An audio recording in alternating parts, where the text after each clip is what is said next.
Haia, John dwi, ac yndw, dwi'n byw yn fama. Ffarm Pen y Bryn, hefo mam, dad, a'n hair chwaer, tŷ prysur. Ar y ffordd ngwaith ydw i, fel da chi'n gallu gweld. Dwi wedi cael swydd fel prentis yn y chwarel yn syth o'r ysgol. Dim ond ers rhyw fis ydw i wrthi yn y chwarel yn dysgu sgiliau newydd, sydd i drwsio pethau, torri llechi, a gweithio yn y pyllau. Diolch yn waith hawdd, de. Mae'n waith calad, budur a fferi gweithio. Mae yna ddamweinia mawr yn digwydd, ar ei bach, yn reit aml. Dwi wedi bod yn reit lwcus hyd yn hyn. Fod y gwaith yn galad, oedd yna na i mynd i weithio yn y chwarel, neu ffarmio rhwng fforma. Gweithio yn y chwarel mae dad. Ddechreuodd o pan oedd o tu ar un oed a fi rwan, ond bod o'n gweithio'n chwarel gall dyfedw. Felly mae rai bod llechi yn ymwaed i'n rola. Da ni ffarmio adra chdi bach fyd, cofiwch. Mae gennym ni haid o ieir. Mae wyliau nhw'n flasus. Ffresh ben bora a'r melenwyn oren jest. Dyna ges i frecwas cyn dod allan o'r tŷ rwan. Wyd i ferwi a soldiwrs hefo menyn tew.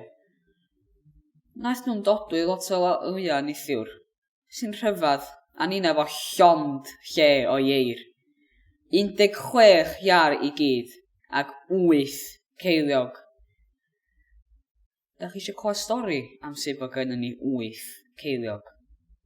Wel, am wythnosa o'na iar ar goll gennym ni. Doedd gan mam a dad ddim syniad lle oedd hi na lle aeth hi. Ar ôl hyn o hyn, oeddwn ni jyst yn cymryd bod na flwynog wedi mynd â hi a wedi'w lladd hi.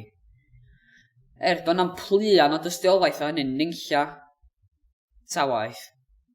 Rhyw ddiwrnod, fel o'n i'n deud, cwpl o wythnosa wedyn, dyma ni'n gweld hi'n dod yn bell, yn ei hôl lingdilong am y cytiau ieir ma trwy'r cae, efo toman o gywion bach tu ôl iddi, 20 ciw bach.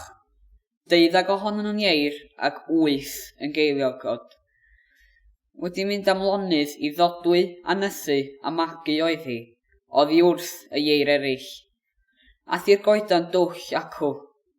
Mae'n chwip o goedan, a'r twll yn ei boncyff yn hen ddigon mawr i ddethu a magu 12 iar ac 8 ceilog, yn amlwg. Felly, mae gennym ni 8 ceilog swnllyd yma rwan hefyd.